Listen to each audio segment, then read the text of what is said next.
ইনজুরির কষ্ট, যে গল্প অনেকেই জানেন না। ফুটবল ইতিহাসে এমন কিছু খেলোয়াড় আছেন যাদের প্রতিভা নিয়ে কোনো প্রশ্ন নেই।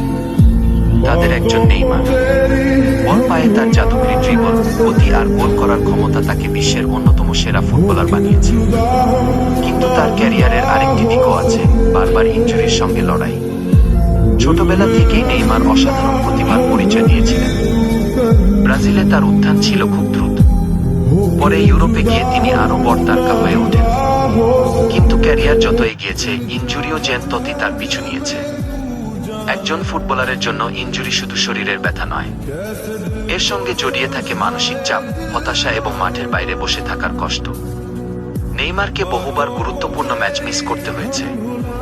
যখন দল তাকে সবচেয়ে বেশি প্রয়োজন করেছে, তখন অনেক সময় তিনি চোটের কারণে খেলতে পারেননি। অনেক সমর্থক শুধু তার হাসিমুখ বা মাঠের পারফরম্যান্স দেখেন, কিন্তু প্রতিটি ইনজুরির পর তাকে দীর্ঘ সময় ধরে পুনর্বাসন করতে হয়েছে। প্রতিদিন কঠোর অনুশীলন, চিকিৎসা এবং ধৈর্যের মাধ্যমে আবার মাঠে ফিরতে হয়েছে। বারবার ফিরে আসার পরও সমালোচনা থামেনি। কেউ বলেছেন তিনি আগের মতো নেই, কেউ বলেছেন তার সময় শেষ। কিন্তু নেইমার প্রতিবারই চেষ্টা করেছেন নিজের সেরাটা ফিরিয়ে আনতে।